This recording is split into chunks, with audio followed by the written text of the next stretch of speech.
Spectrovision Radio. While our government's official position is not to speculate on this subject, we can choose to let our minds explore other possibilities, to use our imaginations. For if we consider that astroscientists agree on one point, that the possibility of life elsewhere is not only quite probable, some feel it is there without a doubt. Let us suppose then that these objects are real space vehicles, extraterrestrial in origin, and not an illusion of the mind.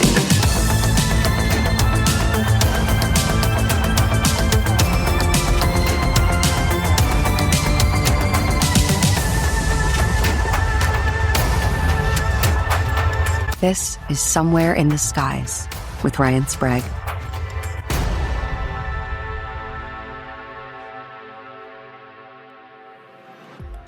Welcome back to Somewhere in the Skies Classics, where we revisit conversations that have taken on new meaning with the ever-evolving UFO mystery. These days, much of the conversation surrounding UFOs is focused on military encounters, whistleblowers, government transparency, and classified programs. But one of the most fascinating and often overlooked aspects of the phenomenon involves children. For decades, young witnesses around the world have reported extraordinary encounters, many involving multiple witnesses, and cases that remain unexplained to this day. With renewed interest in cases like the Ariel School encounter in Zimbabwe, I thought it was the perfect time to revisit this conversation with researcher Michael Huntington. Together, we explore some of the most compelling childhood UFO encounters in history. And we ask the question, why so many young people have found themselves at the center of this enduring mystery. I hope you enjoy this classic conversation, but before you do, please take just a few moments to rate and review Somewhere in the Skies on Apple Podcasts and Spotify. Every single rating and review helps find us new listeners and gain visibility, and hopefully get featured on these platforms. Thank you in advance. If you'd like to help us out further, we have many different options to support our work. You can join our very active Patreon campaign, where you get bonus content, early access, and ad-free experiences to the podcast, and so much more. All of these benefits are also available to YouTube members and Apple Premium subscribers as well. Links to all of these can be found in the show notes or video description. But for now, I hope you enjoy this fascinating conversation with Michael Huntington as we revisit childhood UFO encounters.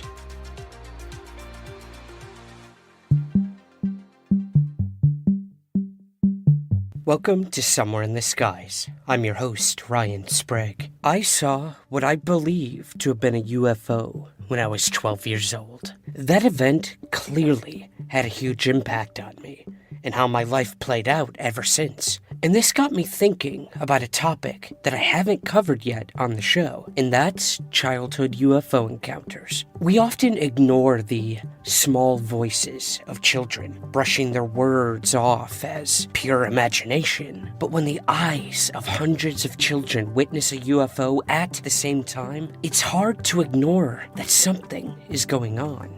Is it merely children making up stories? A mass hysteria running through their impressionable minds? Or are there actually intelligences from other planets visiting these children to attempt communication when adults simply can't or won't listen? Today, I speak with Michael Huntington about some of the most interesting and bizarre cases of children and UFOs, stretching back almost a century and all across the world. Michael is a paranormal travel writer and UFO researcher living in Cape Girardeau, Missouri. Each year, he travels with his wife and 2 young boys to dozens of strange and interesting locations throughout America, chronicling their adventures in blog form known as Strange Travels. Michael has researched the UFO mystery for over 40 years and frequently writes on issues related to the reform of ufology and improving rational methodology. He has been interviewed on television and numerous radio programs discussing a variety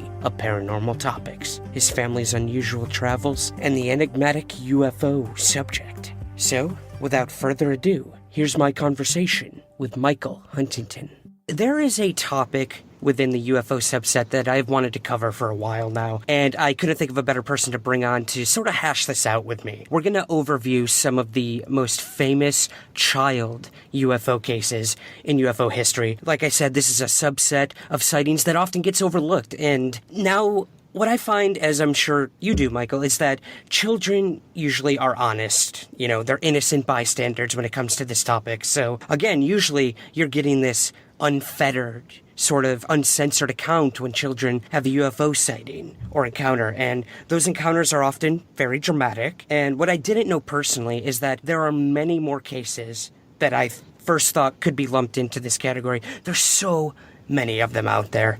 So I'd love to go through a bunch of those today. My guest is Michael Huntington. Michael, thank you so much for joining me today, man. Oh, it's always great to talk to you. And I'm looking forward to discussing these cases. They're definitely interesting. And I think it might surprise people with what we came up with here. I think so. Like we'd been talking about earlier, there's a lot of literature and documentaries that are going to be coming out soon about this very topic of children and UFOs and why so many kids have seen UFOs throughout the years. So I think it's very appropriate that we kind of run through this and, you know, get that out there so people can look into it before all of this really stunning revelations and documentation of these come out. So again, thank you. I guess we sort of have to start really early on. And one of the first cases that you and I came across was the 1917 Fatima sighting in Portugal. You know, while many believe this to be a religious experience, the actual accounts were very similar to a UFO sighting, if I'm not mistaken. So maybe you could sort of run us through this and get us started on child encounters with UFOs.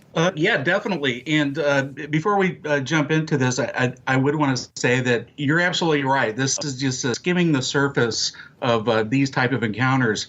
And we're going to try to focus on, some of the better documented ones, the ones with a lot of witnesses, but there are certainly hundreds, if not thousands of other cases out there just involving children. And really a good place to start would be 100 years ago in Fatima. And you're right.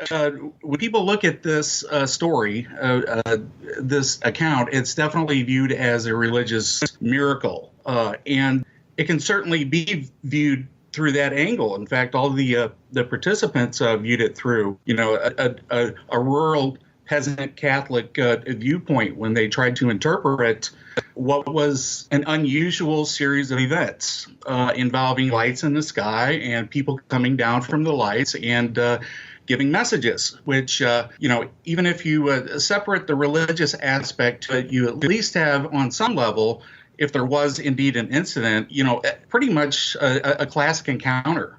In 1917, what this began around was 3 children, and they were peasant sheep herders. They were like 7 or 8 years of age, and they were looking after their flock, and they had a series of lights come down from the sky, and glowing beings, which they viewed as angels, and the Virgin Mary came out and gave messages. And there was I think 5 events that took place over the course of that year, and it became engulfed, by the local Catholics in the area as a miracle. And towards the latter parts of these encounters, there were possibly tens of thousands of witnesses to strange happenings in the sky. Whew. Now, talk about a mass sighting.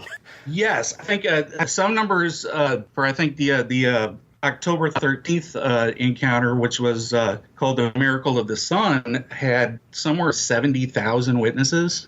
Wow. Whether or not we could attribute this to some sort of religious mass hysteria coupled with, some sort of atmospheric phenomenon, that's sort of separate from, the issue as to whether or not something happened. And there's a lot to suggest that there was, at least at the outset with these children, some sort of physical event, some sort of actual, glowing craft, with lightning shooting out of it. We get a lot of the elements here that went on into some of the contactee stories. These children ended up becoming saints. They're on their way to becoming saints. They ended up going into the the clergy because of this miracle, and they had revelations that they got from these angels relative to a lot of the contactee messages of let's end war, let's work together, sort of the utopian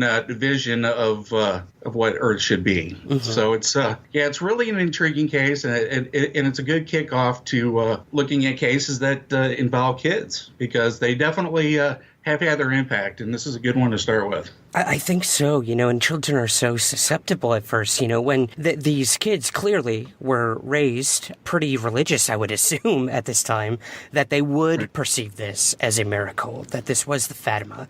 And I think that's pretty interesting. We do hear this a lot, that people who have UFO sightings, a lot of them consider it a religious experience. And I'm sure some of the other cases involve that as well that we'll go through.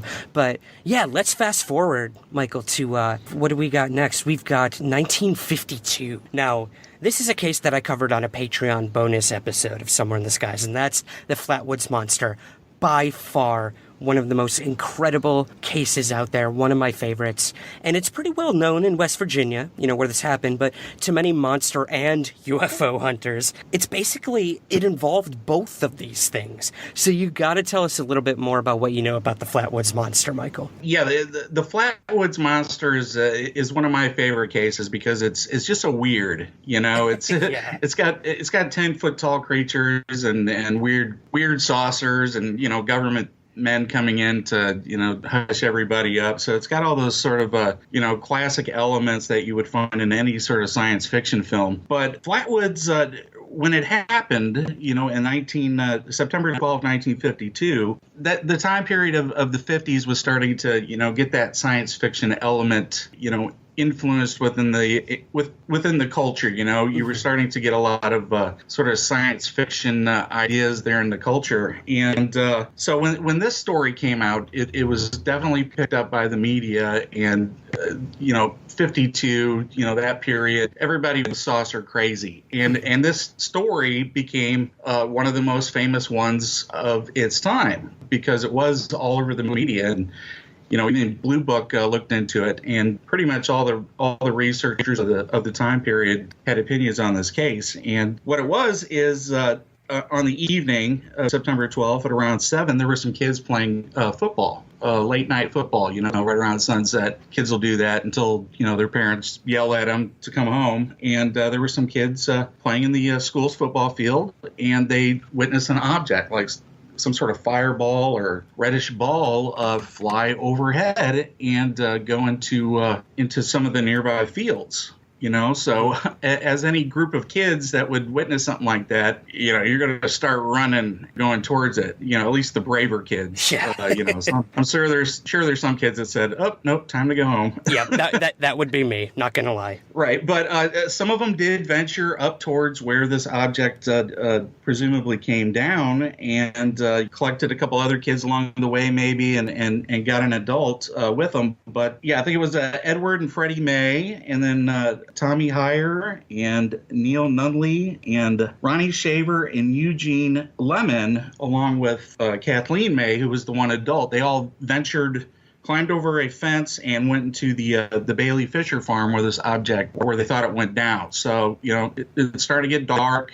They're going up here in the dark. There's a group of them. They're all kind of excited, and they're moving up towards what they perceive to be an object, some sort of maybe car or truck sized object, kind of an orange reddish pear, smoke coming off of it, sort of hissing, flying saucer, meteor, who knows? They were all kind of frightened. They noticed it kind of smelled weird, like, some sort of diesel fuel or some sort of chemical smell. There was sort of a weird mist all around. Yet they ventured closer to try to get a better view. And as they approached, they saw a creature about 10 feet tall with big yellowish eyes and a big red circular head and some sort of big, apparatus around its head, possibly some sort of helmet or whatever, and, a long metallic skirt and little, spindly hands. And they were stopped dead in their tracks and ran away, flew back home, and, did what normal people would do. They would, call the police and from there you get your typical response. Of course, nothing's going to be there when you get there. Maybe a little bit of weird, slime on the ground, maybe a little bit of mist left over, sort of a weird smell, but nothing was there when the police investigated. And as with these cases at the time, the local military did take interest. You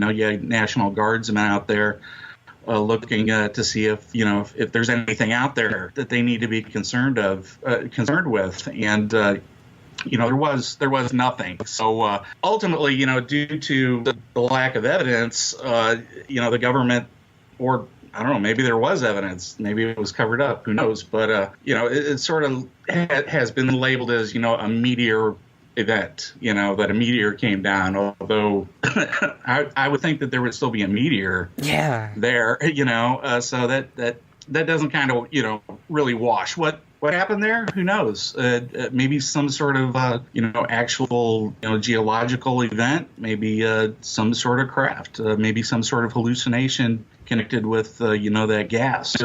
Who knows? But it's definitely an interesting case. Maybe kids are more open to see this sort of thing. Maybe, although the one adult that was with them was certain that she saw the same thing. So it's one of the best mysteries to out there. Yeah, and I mean, even up until today, people still celebrate this encounter there.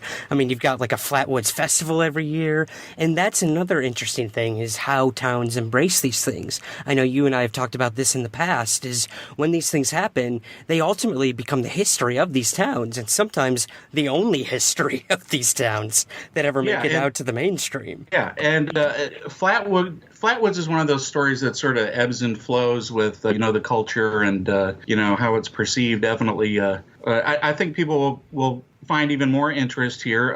Our friend Seth Breedlove's doing a Flatwoods movie. Mm-hmm. So, when his documentary hits, I think that'll add a lot of more interest into this intriguing case, which still remains a mystery. Up until this day. Well, I mean, the next one we're going to cover, man, this is going to bring us way across the ocean, and it's perhaps one of the first school sightings that involved a mass sighting, and this happened in Melbourne, Australia in 1966. So can you tell us a little bit about the Westall encounter? Yeah, the Westall encounter is probably one of the more, if not the most famous mass school encounter sightings, and it is pretty much the template for for a lot of these type of encounters. There's so much that's been done on this subject, and it stands as the best because there's so many witnesses that have come forward. There's been a lot of great solid research. Shane Ryan down there is pretty much continued to work this story, and he's probably the best guy to talk to on this subject because there was definitely something there on that day. I stood there absolutely transfixed and saw the most amazing thing I've ever seen in my life, and it took a while for me to sort of comprehend what I was actually looking at because I'd never seen anything like that before. There was three. The one that was closer was just in the sky, just sitting there, and then it went down, came up, and then banked on its side and took off really, really fast. It was moving away, so it had lifted off with the oval, and it was moving away from us, and we were gobsmacked, started chasing it, and my girlfriend and I sat on the fence, climbed up the fence and just sat there and cried. We thought it was the end of the world. When I came down into the paddock where the kids had seen this thing land, the paddock grass was about knee high, and as I walked through with pushing my bike with my uncle, I saw a group of about 20 people all huddled around looking at the ground, all looking at a circle, perfect circle. It was probably about 4 or 5 metres in diameter. The edge of the circle was perfectly formed. It wasn't as if you could, cows or any other animals or even the kids had come in and just rolled around. It was too perfect. I mean, I know what I saw, and in fact, I don't expect them to believe me because when it happened, I didn't believe what I was seeing because it wasn't possible. What I was seeing wasn't possible. And it was on April 6th in 1966, and there were some there were some kids that were outside, presumably for recess or maybe a field day, and they witnessed a couple of flying saucers. Your classic silvery 2-disc objects, flying over their school. And as any large group of children would do, they became excited and, screamed and yelled. And there were hundreds of witnesses to this.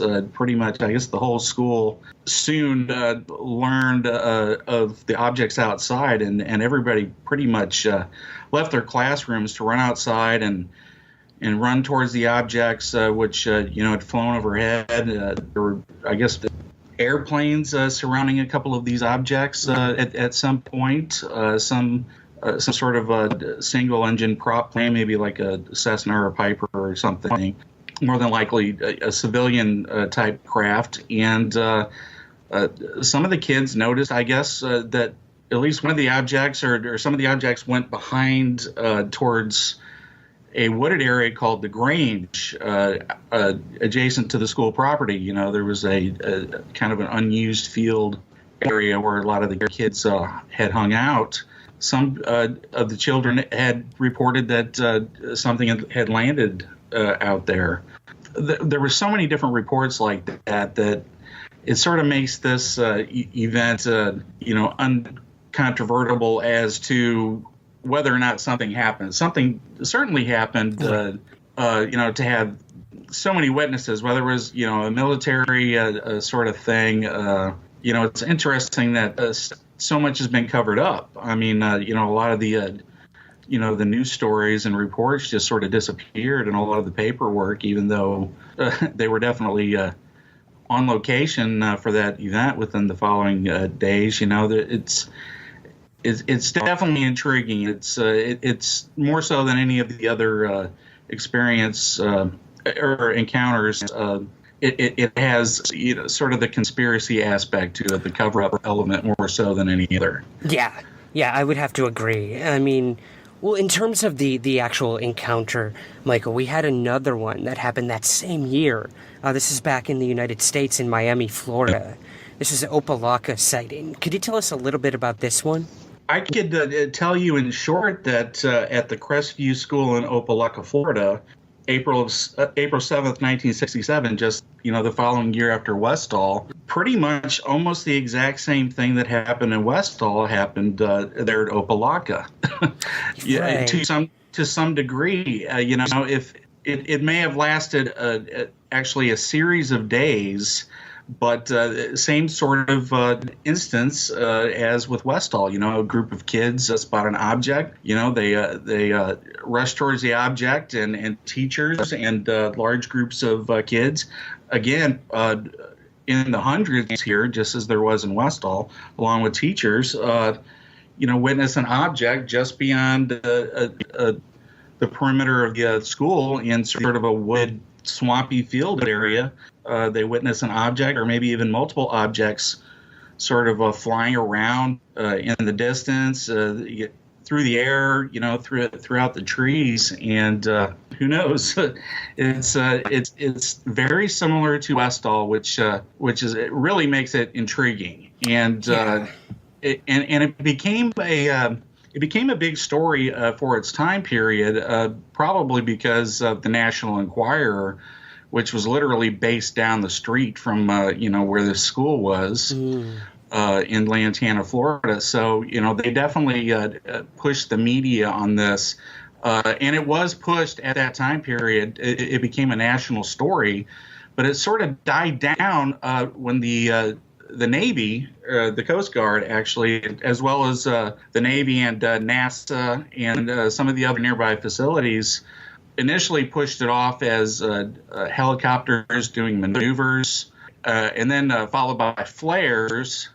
And, that sort of outraged a lot of the witnesses in the community, because by that time, within a few days of the school event, other people had seen other objects throughout that area. So that sort of, infuriated the townspeople, when those explanations came forth. And the Navy even did a demonstrative flare drop to try to show that what the people had seen was flares, very similar to what would be tried later in Phoenix. Phoenix Lights. Yeah. So is this maybe one of the first instances where flares were dropped to dissuade UFO sightings?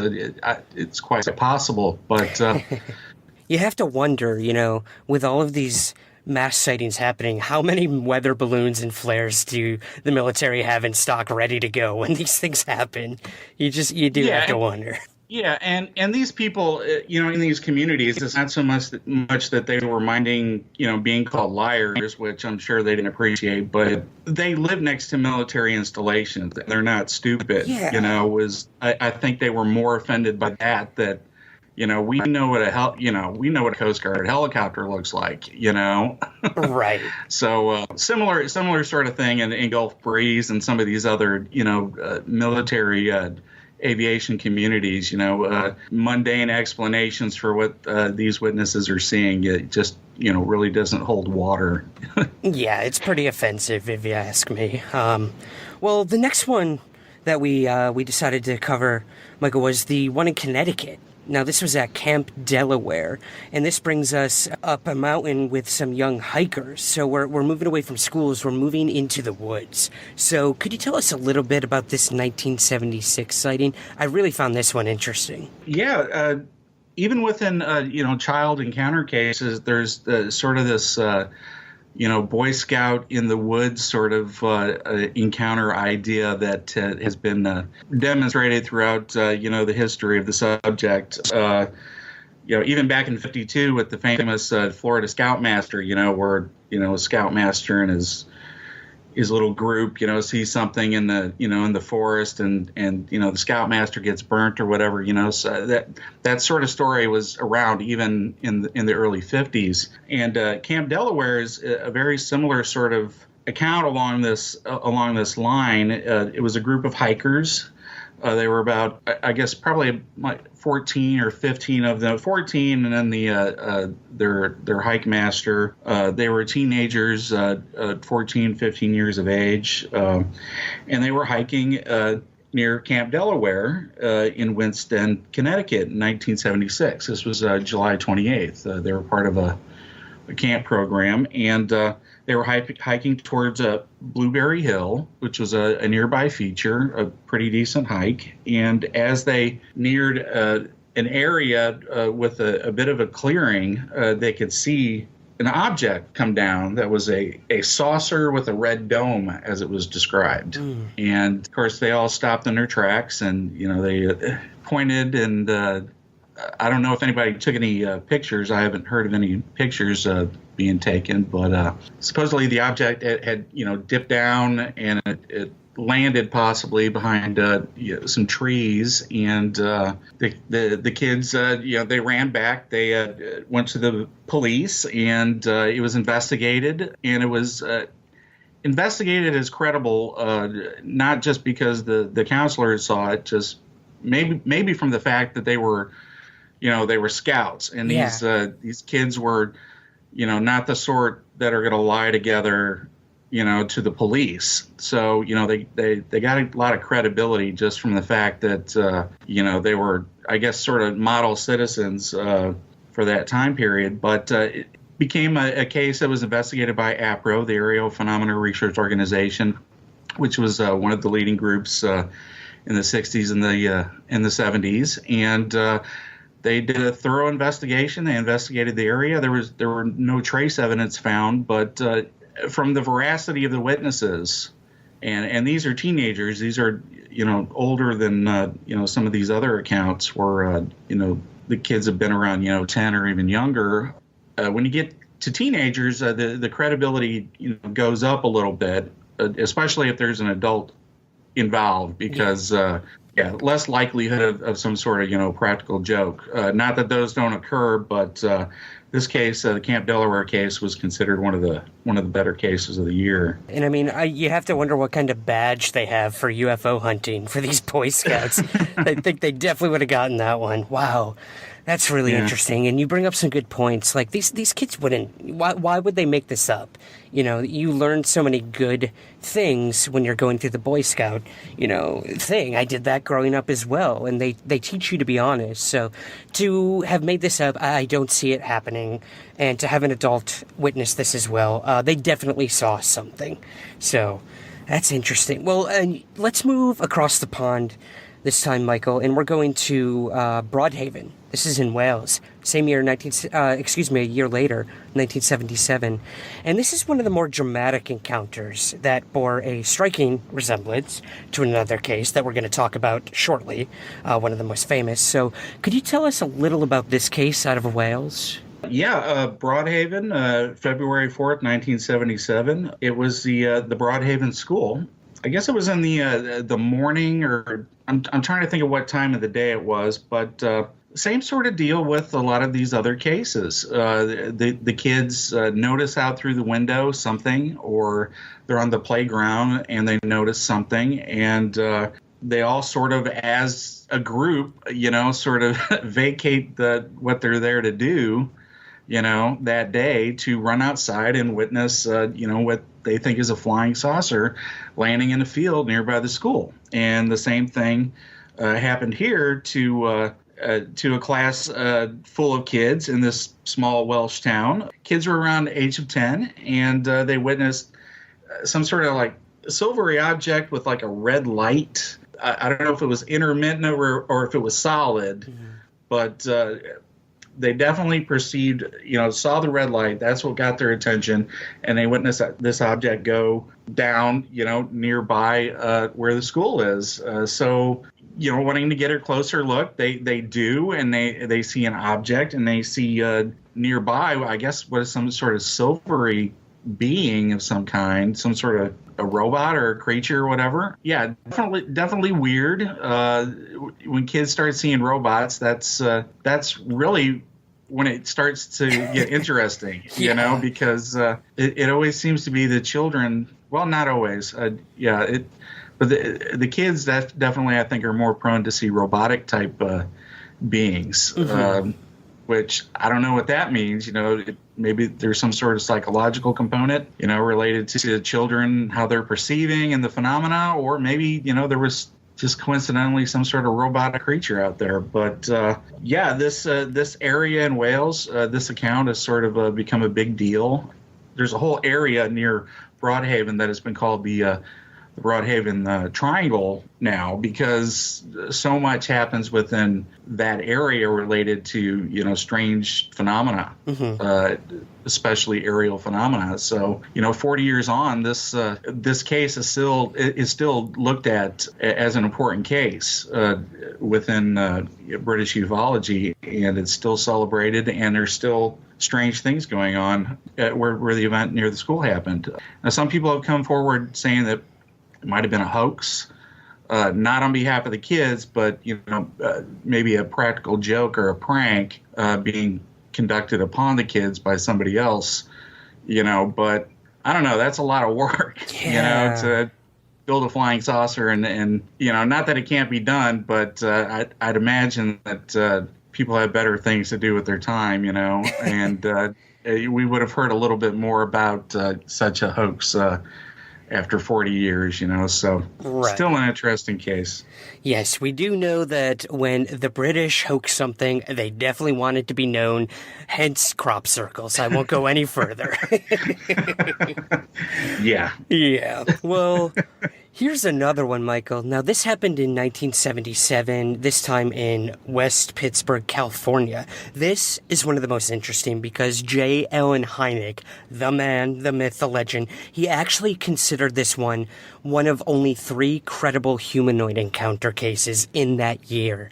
So could you tell us a little bit about this case out of my new neck of the woods, California? Yeah, this is definitely a case that I think people should go back and take a look at. It is a Center for UFO Studies case primarily. So, you start off with a lot of good credible people involved in this case. Richard Haynes, Harder, Hynek, all these guys were involved in some sort of investigatory aspect with this case. So what happened? May 20th, 1977, West Pittsburgh, California. This is a case of three boys wanting to, enjoy some of the rural area, I guess, nearby them. I think they're actually looking to maybe, just spend a day exploring, hanging out, maybe going to the beach. They weren't really, sure what they wanted to do, but they were enjoying the outdoors. And it was Lenny Young, George Ferreira, and Patrick Morrison. And as they were hiking through the woods, getting ready to hitchhike, I think they were at one point, they encountered an object in the road, sort of a flattish saucer, maybe kind of a bluish tint to it. It looked like your classic sort of flying saucer, but it was, maybe a little squatter. It really gets strange. Soon after, they noticed that there's, some sort of beings coming out of this craft. They were sort of shadowy. They were, sort of robotic. They were kind of nondescript. They were kind of difficult to describe, but the boys all definitely claimed to have seen these beings, and that they were, sort of smoky and ethereal, yet robotic.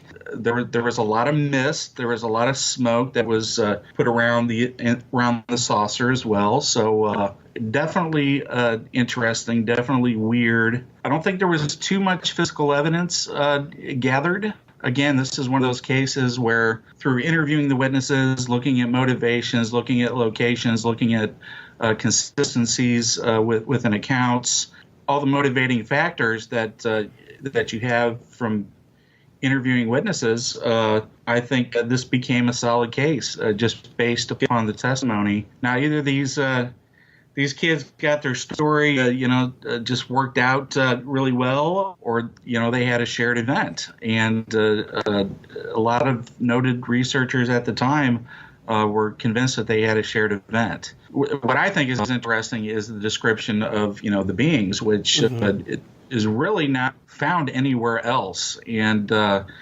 it's, the fact that they were kind of, nondescript and really couldn't see features, that they were shadowy, that sort of makes for interesting possibilities to consider, relative to, how these creatures are perceived again, whether or not they can change perception-wise through, the boys themselves. Who knows? It's definitely interesting. Yeah, very unique and bizarre. And I think that's when, things start to really get interesting, and when that credibility factor kind of gets bumped up a notch, when something is so utterly different from these prototypical things we hear. A lot of these cases involve very similar things, robotic-like things, landing in the schoolyard, this, that. This is one of those cases, like, Hynek said, where it was so different. And like you said, it was so, concrete between these three witnesses that, yeah, definitely something strange happened. And what these creatures were, unfortunately, we'll probably never know, but interesting nonetheless. But all right, my man, here's one that when I read this description, we got to prepare the listeners for this one.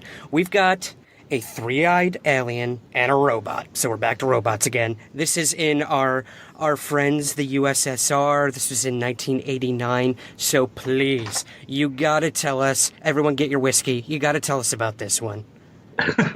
Well, my friend, let me tell you an old Russian story. No, I can't do the whole thing with that accent. No, this is probably when it happened. It was probably, and I remember this very distinctly, probably the top news story of the day. It was on all the newspapers, and it was a Russian task story. And, we're talking about the old Soviet Union here, even back then, government controlled. So whatever was released by the Russian government. And this story was released to the American press as a big story, throughout the world. So, the story from The motherland took place September 27th, 1989 in Voronezh, USSR. Small urban, industrial city in eastern. I guess it's in Russia. There's a lot of Russian states over there, and who knows where they're at now. No, but it was industrial Russian city park. End of the Cold War era. So everything's the way I picture it. Everything's kind of drab and dreary. Mm-hmm. like you see. Russia in the 80s, but they love their kids just like everybody else, and they had parks and they enjoyed spending time outdoors. And the South Park, Voronezh South Park, on this day there was a number of kids playing, and some adults and people walking by in the streets. It's a public city park, and the kids began to notice a red, maybe a pinkish red sort of object, like a circular, like a cherry in the sky, just sort of coming down towards the park. And, of course, everybody's pointing and looking, and their mouths are open, and they're saying stuff in Russian and screaming in Russian, I'm sure. And the object comes down and lands in the park, near the playground equipment where the kids are. So I guess the kids are the closest to this object. Good size object, I guess, maybe the size of, a semi truck, or, somewhere halfway big enough for, an 8 foot tall or a 10 foot tall robotic creature to get out of, or, yeah. or some sort of three-eyed alien, because that's pretty much what happened. I was standing not far from the main road of the South Park, and I saw this flying object at an approximate height 250 meters. It stayed at the same height and did not move horizontally. I was very interested by all that, because it could not be any kind of meteorological balloon. There was a squeaking sound. Perhaps some drilling tool was operating, like it was boring a hole in the ground. The creatures started coming out. They did not look too much like humans. They were much taller than humans. They did have shoulders, but I didn't see the head. He was huge, really huge, bigger than we are. He was a mighty figure. I remember a crowd that gathered around the place. Everybody was scared. Everybody turned pale. I was absolutely flabbergasted. I saw some traces there, and also a strange man. Outwardly, he looked like any other man, only he was huge. A moment later, he suddenly disappeared. I had no doubt that the UFO and the giants existed, because I saw them. But sometimes when I look back, it seems sort of like a fairy tale. Within a few minutes, the door opens, and 10-foot tall, three-eyed, strange kind of, I don't know, overall clad, metal overalls, sort of a creature comes out with a little small square robot next to it, and sort of looks around, and it sort of gets weird. I guess they look around, they go back in their ship, they come out, they disappear, they look around. They're sort of doing this in and out thing with their flying saucer, and the kids are the closest, and of course the more curious and the more adventurous, and also the dumbest. They're gonna approach this object and these beings, and at some point, these four kids that are getting closest to the object, one of them gets zapped by a rod that the big creature, the big three-eyed, 10-foot tall guy is holding. Points it at one of the kids is getting too close, and he sort of freezes. Mm-hmm. Not frozen like with icicles hanging off him, but like a suspended form of paralysis. Mm-hmm. And they get back in their ship, and then at some point they take off, and the kid gradually comes out of it. This whole series of events, I guess, is like maybe a half hour, 45 minutes. Certainly, it seems like that, based upon all the descriptions, of sequence of events. But it's one of those things where it's like everybody was like, hey, there's a UFO down in the park, so the crowd had actually gotten bigger. So they're not just the kids were witness to this playground event, but upwards of, maybe 50 people or maybe even into the hundreds, had begun to move down towards this park. So, and then it hit the media, and it was a big deal in Russian press and then American press. Who knows? Man, they always gotta try to outdo us, don't they? Yeah. And the Russians, they did their investigation and their military police and all that. Interesting, though, the Russians were actually a little more open to this sort of thing back then. So when they talked to like an investigator, some sort of general that was investigating, the general would say stuff like, oh, it's probably aliens from outer space. Yeah, they're totally okay with saying that because, it's their news service, so they can say whatever they want. Right. Yeah, if we've learned anything from RT News, that's kind of how it goes, for sure. Right. All right, man. So on a more serious note, we are going to move to our final case, probably the most famous case to date. Many documentaries have covered it. There's going to be some more coming out. Even the Harvard psychiatrist, John Mack, was involved with this one. So please, to sort of cap all of these cases off for us, can you run us through the deeply dramatic Ruwa, Zimbabwe case of 1994? Absolutely. And this is probably one of the high caliber cases in this subset of UFO investigation and history, mostly because of the quality of the investigation and the quality of the investigator involved in this. And if Dr. John Mack, who was head of the psychological department, I believe at Harvard at the time, taught at Cambridge University, really high caliber, learned man within legitimate psychiatry and psychology, began to take an interest in UFOs, not so much, with an idea of investigating the phenomena, but investigating people that claim interaction with the phenomena.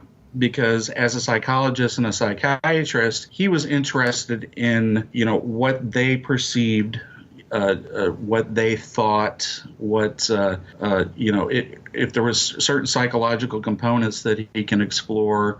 Can he deem through examination and psychoanalysis, if there was some sort of, reality to the circumstances involving, encounters with especially beings. And he would use hypnotic regression and some of the classic methods to explore that. So he was interested in the subject as a mainstream psychologist and as somebody interested in, as I had said, the psychological aspects of encounters. And so he was already on the radar. He was already out there. He had written some papers and, was under scrutiny by Harvard, relative to a big university, a legitimate university should be involved in investigating, such things. And he was ultimately given academic freedom to explore these issues. And as a result, he began to get cases thrown to him, and he was coincidentally in Zimbabwe or near there back in 1994, and he was told of this case at the Ariel School in Ruwa, Zimbabwe, just outside of Harare. And he made it down there, I think within, maybe a week or two of the initial encounters, and he was able to interview and investigate more so than anybody I've heard of, a case, relatively quickly on location, after it happened. They describe these experiences or these events like a person talks about something that has happened to them. And when you're talking with a psychotic who's telling you something and it's a delusion and you feel that it really didn't happen, I can tell. I mean, I know this is something that person wants me to believe, or they're frightened, or they're distorting reality in some way. There's nothing like that here. These are people of sound mind, by and large, telling me something that's they know that I might think they're crazy, and so they're a little concerned about telling me, and they're very full of questioning themselves and doubt, and I mean, the way, and then they describe something very real and intense, a light or something happened to their body, or it's the whole quality of the way they talk about it is the way a person talks about experience that happened to them. What happened on September 16th, 1994, there were 60 kids at this Ariel School, and Zimbabwe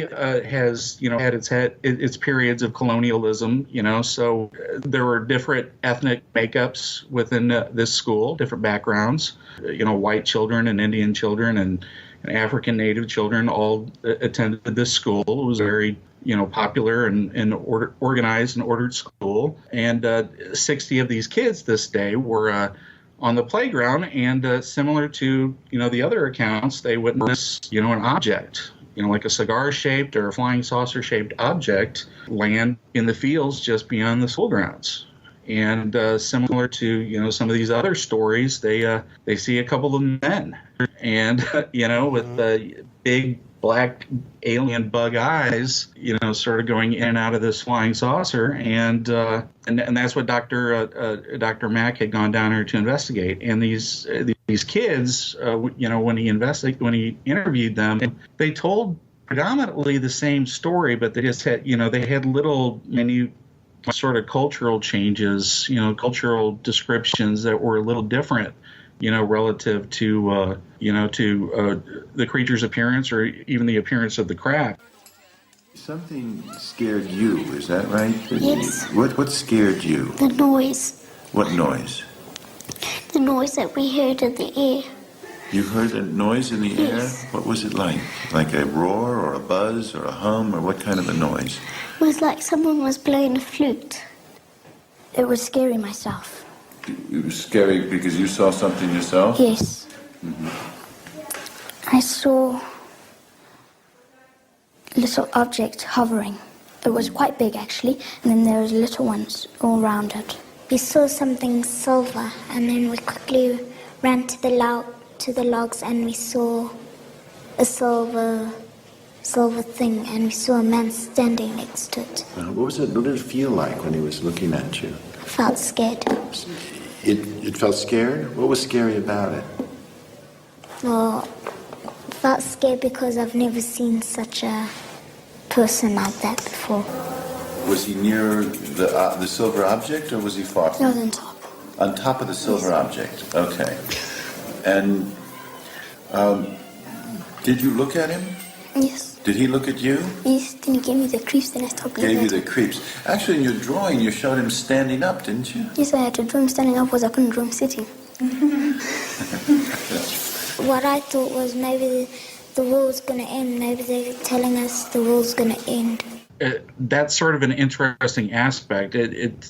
I think everybody involved, the main investigators and Dr. Mack, believed that there was some sort of encounter. And again, you start getting into the, when you investigate it, especially with children, you start to see these perceptual aspects that are kind of interesting. And for Dr. Mack, was the heart of his investigation. Some of those, for instance, like the African children who witnessed it, sort of perceived like hair, and they identified it as like a classic creature, from their culture called a togolishi, which is like some sort of like spirit or some sort of being. So, there's interesting stuff there to explore. I'm by no means an aerial expert. There are a lot of people out there that know a lot more. There are a number of documentaries coming down the road. I think Aerial Phenomena is one that is going to be coming out, and I think our friend James Fox has been doing some aerial stuff as well for his project. So and some of the children witnesses, they're grown up now, so they've taken to speaking about their encounters.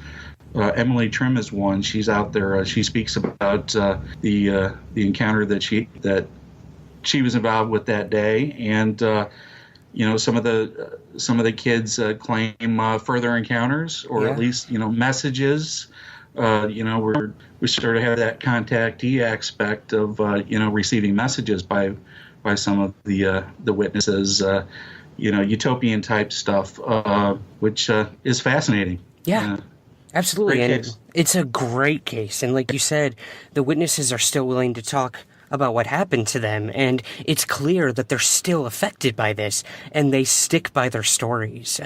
So that's what I find most interesting about this one. It's the most current one we have to date. And it's also the one where we still have these witnesses around to tell the story. So this case is not going to die. These documentaries are only going to shine more light on it. So I'm excited to see where that goes. Yeah. Michael, these cases, it's astounding how many there are. And like you said right before we started, there's hundreds of more. But with all of these cases that involve children, I want to hear from you, man. In your opinion, do you think whatever is happening to these kids, do you think it's intentional by these possible intelligences? Are they actually targeting these children to appear to? Or is this all complete happenstance? Is it different for every case? Where do you sort of land in terms of why so many child UFO encounters happen? Well, ultimately, I would say I think it's different in each case. I do think that these cases have to kind of be viewed independently of each other, but the comparisons are really striking. You can't get around that. I don't know what kids are seeing. Are they more open to that sort of thing? I would think that it's probably the personality, of whoever is perceiving, I guess, whatever is being perceived. That's sort of a long way around of saying, maybe it depends on the person, and maybe it does depend on the fact that these are children, and perception does play its part into it. I can tell you myself, though, and I think you're right along there with me, that as a person who saw an object as a kid, it definitely influenced me. It got me. It got me further interested into the subject. I don't know if a lot of these people who saw these ended up going on to, not too many of them that I've heard of have gone on to, spread the UFO message or whatnot. But at least for a time, they were vocal in the reality of what they saw. I don't know. I think, in some of these cases, maybe there's some sort of misidentification. Mass hysteria is always a possibility. Hoaxes are a possibility in some instances. But all of these cases, I think, stand out in that, when you start getting into hundreds of witnesses and you start moving out of, the child demographic, and you're starting to get adult and other people seeing the same thing, then something is being seen then. Something is being experienced. Perceptions as to, beings and all that, I find very intriguing, very interesting. What's going on? I don't know. Yeah, that's what makes it. That's what makes these, especially interesting. And I'd love to track some more of these witnesses down to some of these cases to see how it's affected them long term, or if they've changed their mind. I think from those that have come forward, even to this day, they stand by themselves as children. This is what I saw when I was a kid. Yep, and you can't ask for more than that from a witness. They have defied that sort of stigma that comes with reporting a UFO. They were kids, There wasn't this idea that I'm going to lose my job if I talk about this, or the Johnsons next door are going to talk about us. It's they're open, they're honest, and like you said, they're willing to be more honest than I think an adult would be in terms of coming forward with things like this. In terms of that, I have a question for you.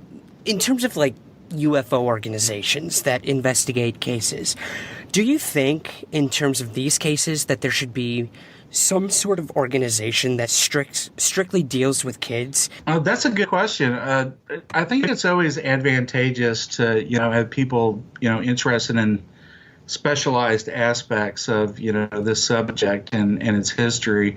As far as an organization, I think there's a pretty good Westall group on Facebook where a lot of these cases are discussed. It's Shane Ryan, the Westall investigator down there, and he's done some other investigations into similar school type events. I think his group would probably be a good one to sort of interconnect with different people. What makes these interesting and a little more problematic logistically for having a group is, these cases are all over the world, so if we're going to interact, relative to these cases, it's probably going to have to be a cyber organization like the Westall group. But definitely, I think it's a good area of focus. And and there's other accounts out there. Yeah, we just hit the iceberg. The famous Delphos case was a child case. Cash Landrum was a child case. Yep. There's a lot of our famous cases involve children, and it would be good for somebody to look into that. I think we got a lot of good searchers like Shane out there doing that for us. So yeah, he is doing some great work, and again, the Westall case is definitely one people should look into. Well, speaking of children, Michael, many of my listeners, they know this, but some may not. You are the host of the Strange Travels blog, and don't think you weren't going to get away without talking about this, man. This is where you chronicle your adventures across the U.S. and with your children and your wife, which, again, I envy tremendously, and you've gone to some amazing places. This past year, tell me, debrief me, have you personally been to any places that you really want to talk about? Anything strange happen or really come to mind, stick out? Oh man, we're doing the same thing that we've been doing. I call myself a paranormal travel writer, but that's not really my job. I'm just a regular, just UFO junkie here in Missouri. But I do take my wife and kids to interesting spots, and we'll visit the occasional famous UFO place. And I like to take pictures and document and share. The big thing probably this past year, we went to Kelly, Kentucky, home of the Kelly Hopkinsville encounter of 1955, where a house was besieged by goblins. Yep. I'm sure everybody's familiar with it, but I went there for the eclipse, and it just so happens on the anniversary day of the eclipse was also the anniversary of the encounter. Ooh, wow, creepy. So, and it was also the longest duration point for the eclipse. Mm-hmm. So it was the epicenter of the eclipse at this famous UFO spot. So we had fun. We had fun there, and I got to look around. I got to go on to the grounds of the property and then stand where the goblins were and look at the trees that they leapt up into, and even saw the flying saucer or the circular patch that their saucer supposedly landed in 1955. So wow. that was one of the big highlights. But that's the sort of thing that we do. They have a UFO festival and all that. But we like to do a lot of the paratourism and the UFO tourism, and we go to haunted houses and Bigfoot places, and we're still doing that, and we're still blogging about it. And thank you, Ryan. I know you've been liking a lot of my stuff and complimenting me. You've been a big supporter, and I do appreciate that. Oh, I love it, man. It's more jealousy than anything, but no, I have a great respect for what you do and that you introduce this to your children. I think that's important. You're not telling them what to think. You're not telling them what all of this is. You're introducing them to a topic that many parents would be shy away from with their children. And, we grew up having experiences, and that's what led us to do this. So I know I've asked you this on Into the Fray, but I want to ask you again, how do you deal with this with your kids? What do they take away from seeing the indentation where a possible UFO landed and goblins came out? What does a kid make of this? That would blow my freaking mind. Well, first off, I'm jealous of my kids because when I was a kid reading about this stuff, I wanted to go there immediately, and look around. And, so my kids are kind of lucky in that, they get to go to a lot of interesting, places. And when they're there, they know what they're there for. They know that, supposedly an alien was seen over there, or, a Bigfoot was seen, right where you're standing, whatever. And they think it's fun, and they think it's interesting. They're into all this too. They ask a lot of questions. I don't push, hypotheses. In fact, I encourage my kids to come up with different ideas, and that's always fun. When we're going through the TNT area looking for the Mothman, my boys will get into a competition of theories as to what they think it really is, but there's always that little bit of mystery that little kids maintain that always gives them a little bit of fright and a little bit of intrigue and a little bit of mystery, within them that keeps them engaged. And my kids, luckily, they love monsters and aliens and all that, and they love going along with me and exploring as well. That's awesome. God bless them. Well, what can we expect next? Where you guys head in this year? The year's almost wrapped up. What's coming next for you guys? Well, we're probably gonna tool around here in Missouri, visit a couple of local urban legends. There's a couple of spooky haunted places and alien landing site that I need to check out before the end of the year. But next year, I think we're gonna go up to Hannibal, Missouri, visit Mark Twain's town, and have some fun up there. I think that's probably one of our big trips that we're looking to do. We're gonna go up there and maybe have my kids paint the fence, in a Tom Sawyer Huck Finn competition. I think that might be on Mark, but. That's great, man. It's not all UFOs and ghosts and goblins. You got to teach them some literature too, right? Well, but Ryan, there's a lot of it. Also, right near there is the first Momo sighting. Okay. And the famous, a couple famous UFO landing spots. So I should have known. I'm still going to take advantage of. And of course, there's haunted places in Hannibal, I'm sure. So we're going to do the weird stuff while we do our normal family stuff, Good. I'm glad to hear that. Well, I mean, where can we find out more about what you're doing? Well, I am all over social media. You can find me on Facebook, Instagram, Twitter, all that good stuff. I'm usually on Facebook quite a bit, and if I'm posting something somewhere or talking on the radio somewhere, I usually put a link up there. So just look me up there, and you can follow what we're doing. I do have my WordPress blog. Just keeping at it. Still working on the book. Hopefully, we're actually expanding that, and we're going to do some art projects connected with it. But when it's done, it's done. We'll see how it goes. But it's a lot of stuff out there, a lot of stuff you want to do, and we're keeping at it. But always interested in making more friends, and if anybody's got a cool place they want to tell me about or a cool story, I'm always good to hit up for a chat.